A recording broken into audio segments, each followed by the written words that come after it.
Zahid Siddiqui, founder and MD of Evangelist Conference, along with the partner Government Connect, would like to welcome all our delegates and the uh, invitees actually to a very unique conclave, which is for 4 days, comprising of SME, BFSI, digital transformation, smart city. Yesterday, we had over 200 SME attendees over SME track with the key speakers from a various domain. Today, being the BFSI track, Evangelist Conference along with Go Connect, welcome all our dignitaries and moderators and panelists to discuss the way ahead, which is the theme of our conclave is what next. I would like to take this privilege to invite Mr. Samir Verma, Special Secretary of Department of Finance from Government of Uttar Pradesh, to share the insight on on role of digitization and the digitization in BFSI roadmap ahead. Over to you, sir. Good morning and welcome to all. First of all, let me congratulate the organizers for having this brainstorming and thoughtful session. I especially want to thank Ms. Rajshri Datta Kumar for having me here. Although I wanted to share the digital space along with the other eminent panelists, but due to certain unavoidable priorities, I am not able to make it.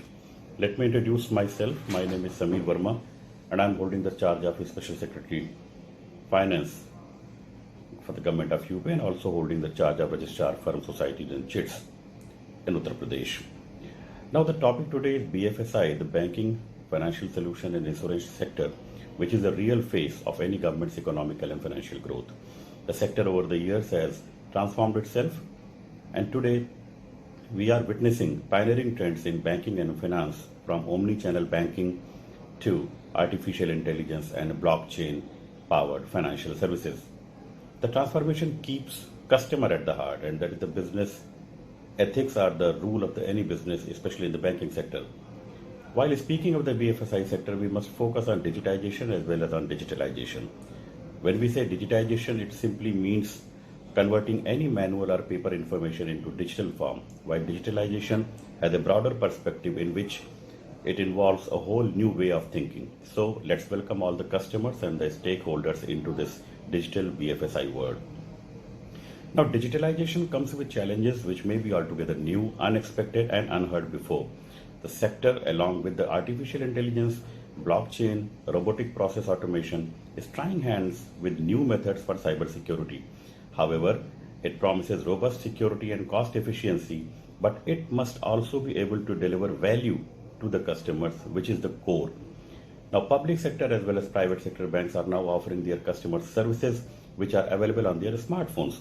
Banking solutions and services are now transforming, but this easy banking comes with problems also.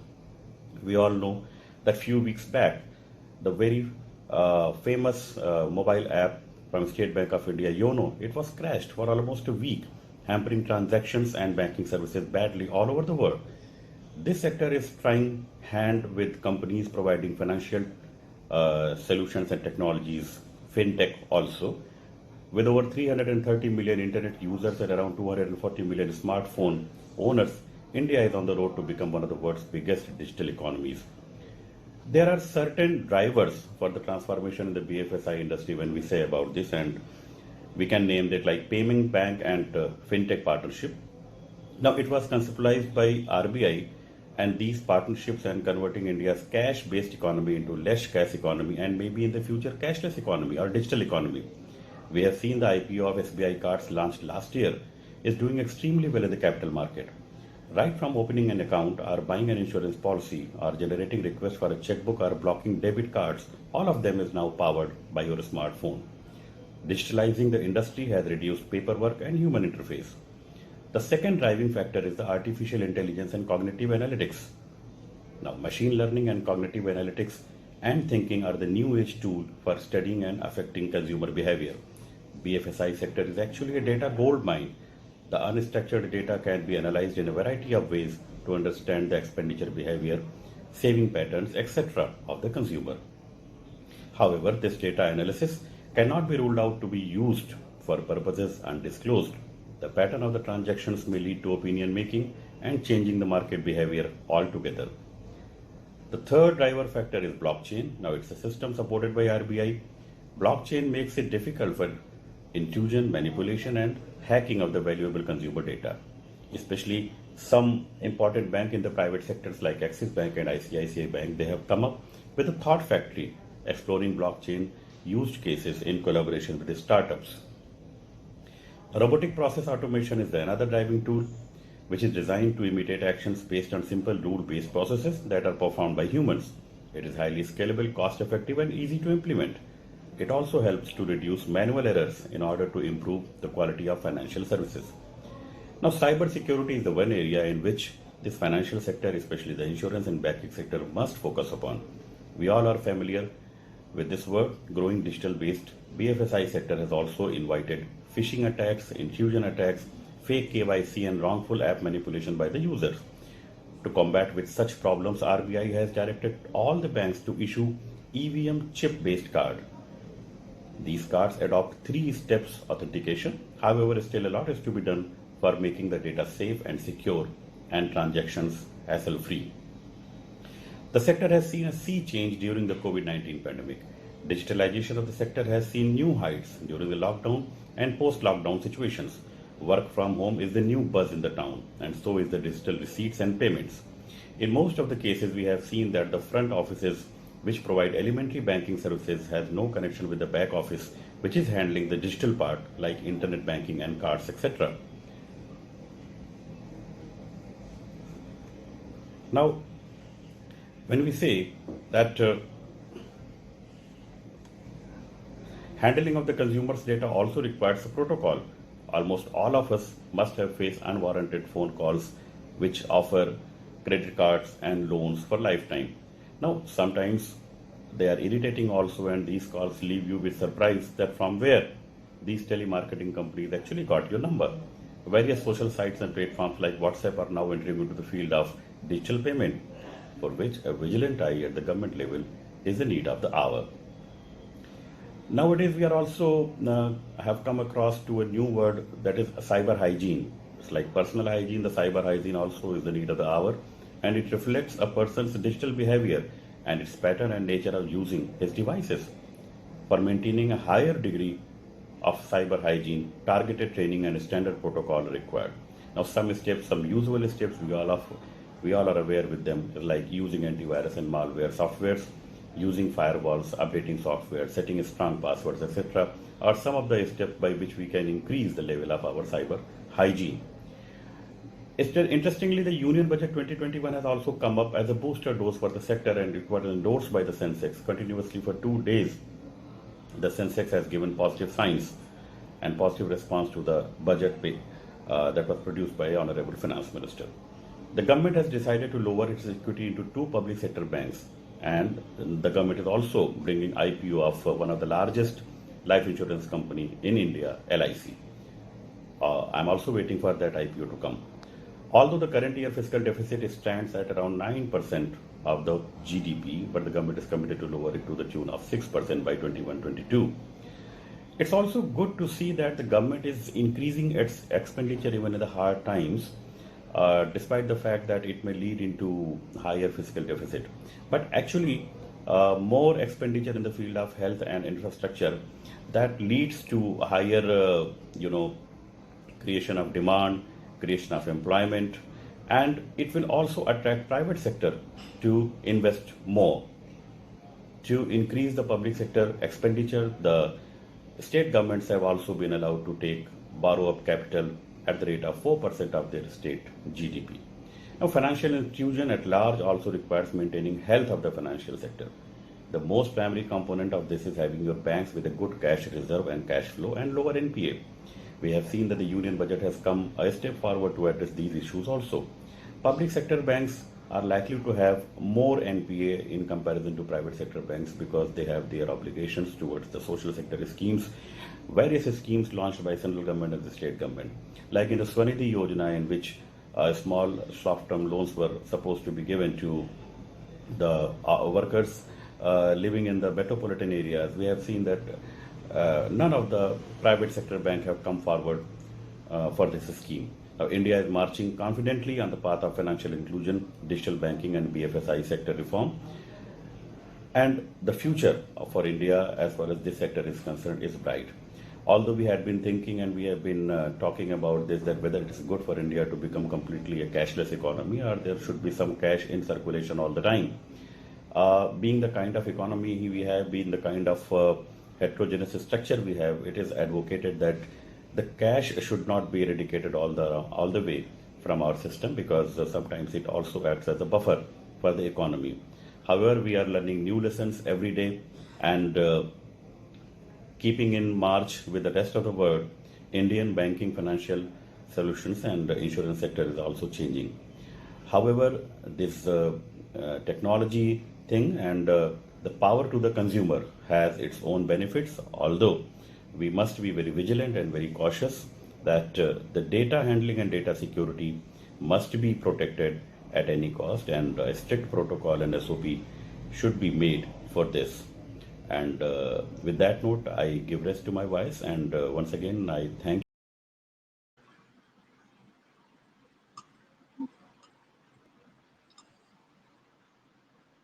Thank you very much, Vermaji, for a wonderful insight from your end. We really appreciate that. To move ahead, I would like to invite our next speaker. It is a truly an excellent opportunity, and it's my pleasure to welcome our eminent speaker, Mr. Dhananjay Tambe, Deputy Managing Director of Deputy Managing Director and Chief Information Officer of State Bank of India. The topic of the is the future of InnoTech, how technology and innovation has evolved post COVID-19 by Dhananjay sir. Actually, thank you very much, Dhananjay sir.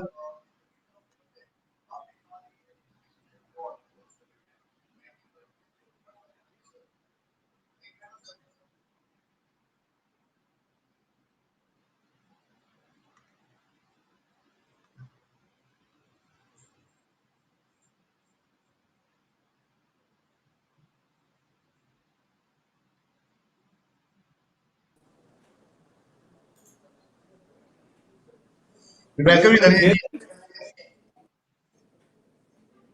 Yeah, are you able to hear me? Yeah, we can hear you, sir. Oh, good, good, good, good. Yeah, yeah. So, sorry, there was some problem in joining through the laptop, so I had to switch over to the iPad. Sorry about Okay, that. no problem. Yeah, yeah. So first of all, thank you very much. Thanks to Evangelist. I don't know Our who pleasure, invented sir. this name, right? But Thank you. for inviting me here. And the question, of course, COVID is an event, which has happened. I mean, it's a once in a century kind of an event. But the profound impact that it has had on humankind is something which will be remembered for maybe ages to come. Because I do not think there has ever been an event of this nature in the memories of those who are alive today. Now, to be very specific to the BFSI sector, the impact that it had. So there were two kinds of things. One is of course the impact on the human resources, the availability of human resources at the branches, because much of the services that we give are through the network of branches, right? So there was an impact on the human resources at the branches, and one was on the availability of human resources, and second was even when the somehow the resources could be made available, there was an impact on the way they would serve the customers, right? Because various kinds of things had to be made, barriers had to be erected, social distancing. So maybe some physical barriers had to be kept. Some branches, people kept chairs, people kept drew a rope. All sorts of things were there, in order to keep distances. People had to be made to stand in line, in queues with spacing. All of those things had to be done. So this is one of the impacts that was there, that had happened during the initial months of the COVID pandemic. Much of that impact has now, of course, waned, and things are coming back to normal. But one of the other impact that it has had is on the way we work, at the back office. So as I said, there are two types of services that we render. One is the front office service, which is the services which you get at the branches. So that is in a face-to-face interaction situation. And that service, in any case, you have to come to the branch, and we have to come to the branch in order to give you that service. The other service is the back office service, that services which we are rendering from the administrative offices or from the IT center. Now, there a considerable amount of change came in. So before that, we were always coming to the office in order to do our tasks, right?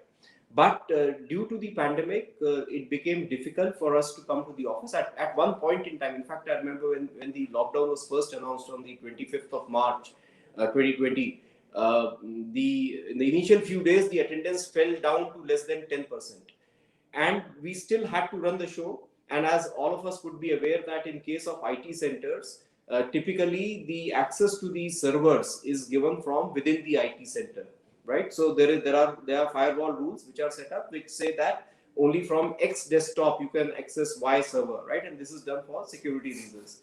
Now suddenly we had to change this, and for changing this we have to give remote access. But for giving remote access, it's not so easy. I mean, VPN is something which is it was a technology that was available, but if you would have gone in for pure VPN, then it would have had its own issues, because the security is a major concern in case of banks. So we had to, on top of the VPN, so we did deploy VPN, but on top of VPN, we had to bring about certain other systems, especially your endpoint detection and response applications. So EDR applications we had to bring in order to ensure that the endpoint from where the access is being given, those endpoints are properly protected. So number one. Number two, we had to, so when we started this initially we did it with the laptop which the employee had. But later on we found that that was not good enough.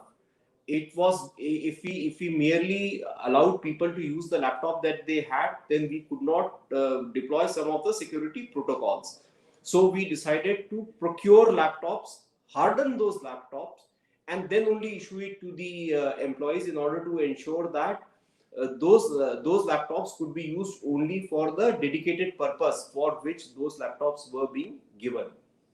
Now, this created a huge problem initially, because as we all know that there was a shutdown of commerce during the period of pandemic, and therefore the availability of laptop itself was not there. So we couldn't procure. I mean, say for instance, in an organization, where the number of people working in IT was about 6,000. Now suddenly procuring 6, and all of whom were coming to the office and working. Now procuring 6,000 laptops and giving it to them was a near impossibility. So that was another huge challenge that we faced.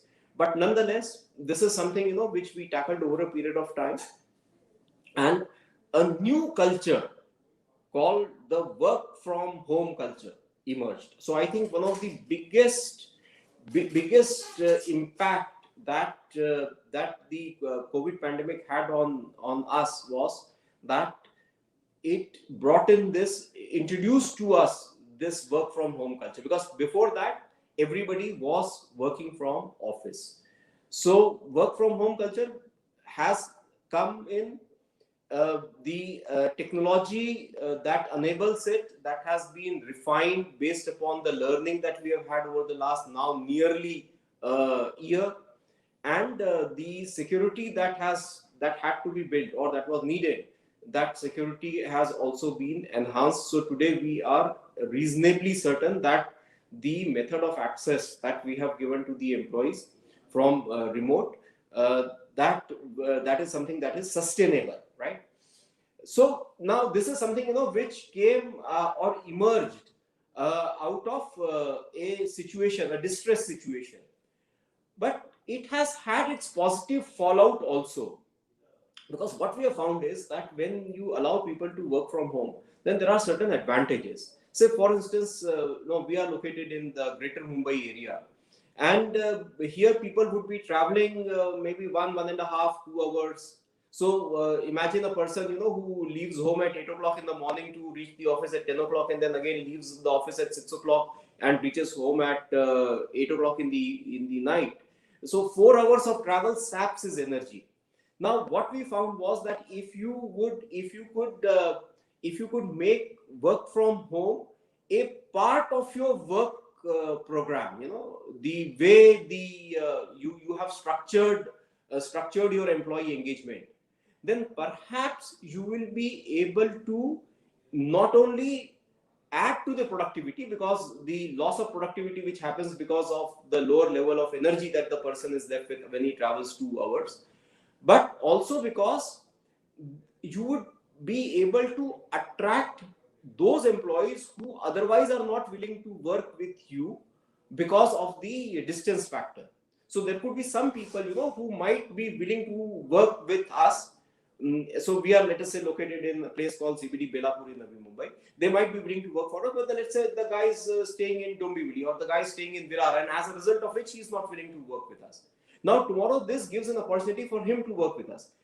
Further, this also gives you an opportunity of exploring people from other places. I mean, there could be people living in Thiruvananthapuram or Bangalore or Hyderabad who might be wanting to work with you, who currently or in the earlier setup could not have worked with you, but now you could engage them.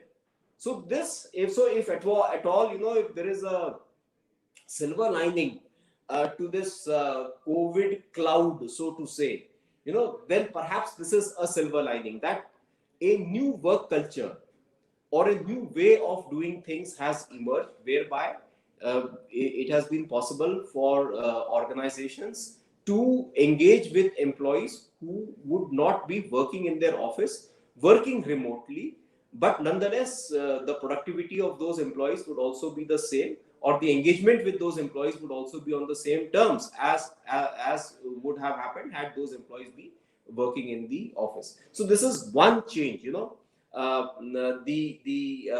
post COVID change that has happened.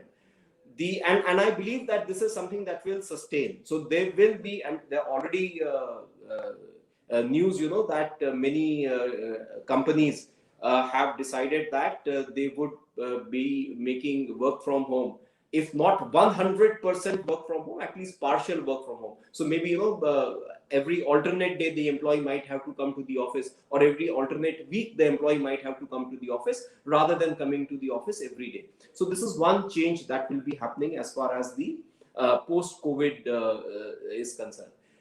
The second important change that has happened is the way we communicate.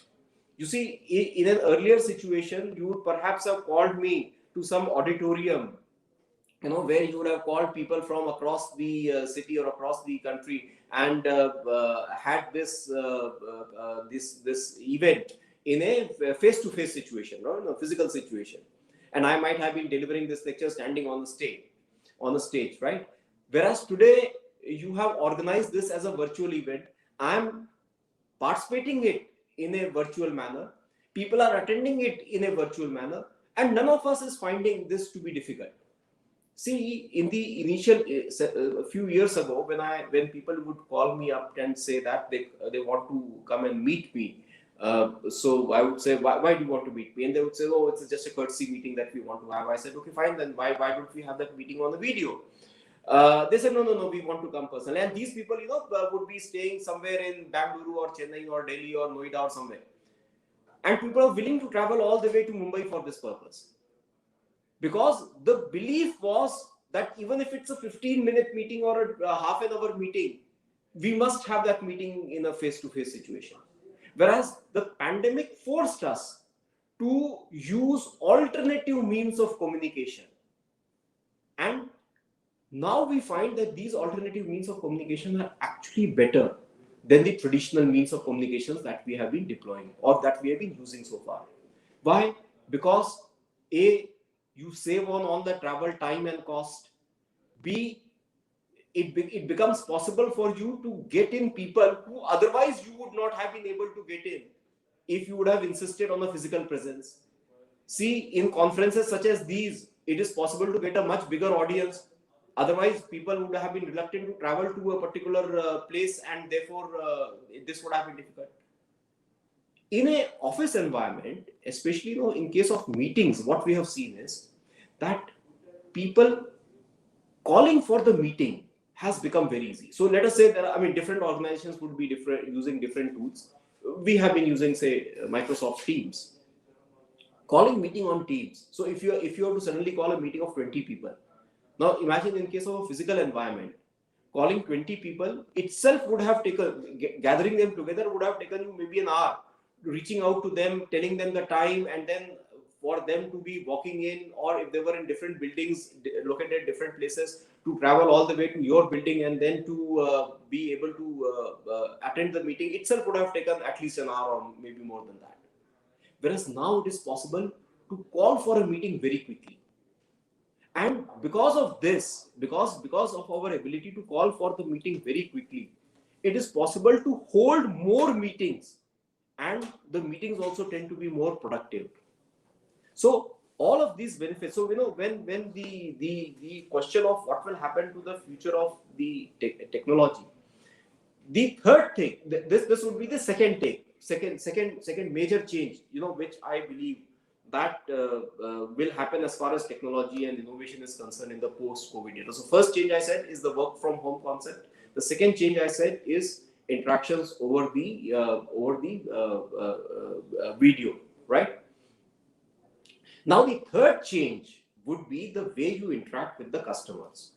So the traditional way of interacting with the customer always has been that you interact with the customer in a face-to-face situation, right? The only other way we had interaction with the customer was in the call center way, right? Where the customer would call up on a telephony system. So there were people who did experiment with the interaction on video, but then that was not something, which got very widely accepted. Now, one of the innovations which had been approved by the RBI before the COVID, but did not find any takers, and found takers only because of COVID, was video KYC. So video KYC is something which the RBI had approved sometime in January of 2020, but obviously there was no impetus that this technology got. But due to COVID, this has got a lot of impetus, and now you find that people are willing to adopt to this in order to avoid the botheration of traveling to the branches. So now the COVID fear of COVID will perhaps wane as we go along, but still what people have found is that instead of going to the branch, if I can do something in a remote situation through a remote interaction, why not? So I'll explain how the process works. So earlier what used to happen was that when you wanted to open an account in a remote situation, you would fill up the account opening form and then take a print of it, sign it, go to the branch with your KYC documents, and then open your account. But now you could fill the account online and then schedule a video appointment for interaction with the employee concerned of the bank, and complete the remaining process, that is the KYC process, on video. Now this is something which has made life much simpler, because A, you are doing it from the comfort of your home or office, B, you are doing it at a time which is suitable to you, and C, you can do this all 365 days in a year. Earlier the limitation was that you had to only go to the branch during the office hours, during the days on which the bank was open, but now you could do it on all the days. And the fourth thing, which has made a significant impact, or which has found a significant uptake due to COVID, has been the online lending, right? So earlier also we had started online lending, but then the uptake was not there. People still had this preference of going to the branch and making an application for a loan. Whereas now more and more lending is now shifting to the online mode. That is, we have a mechanism by which we do a pre-assessment of the potential borrower, and then basis that pre-assessment, you could apply online, and you could also get a sanction online, and in some of the cases even your disbursement could happen online. Especially in case of personal loans, your disbursement could also happen online, right? So these are, I believe, the four major changes that will happen to technology and innovation, or that have already happened to technology and innovation in the post-COVID era. And Why I mentioned these four was because it is my belief that these four will sustain as we go along. So this is my input on this subject. If there are any questions, I shall be very glad to answer those.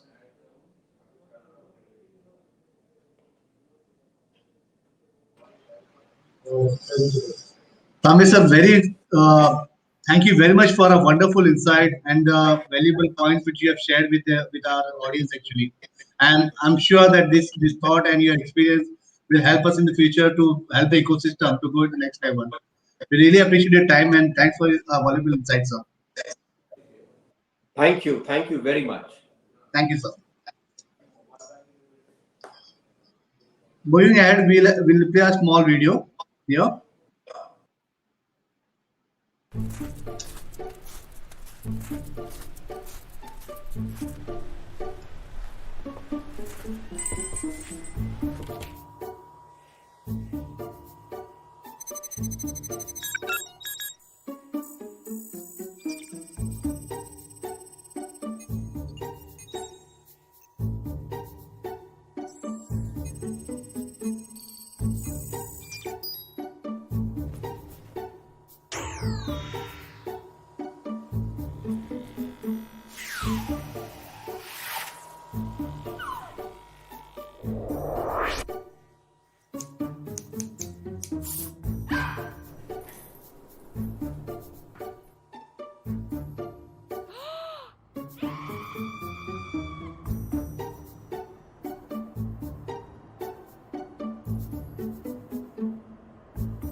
We'd like to say thanks to all our audience actually.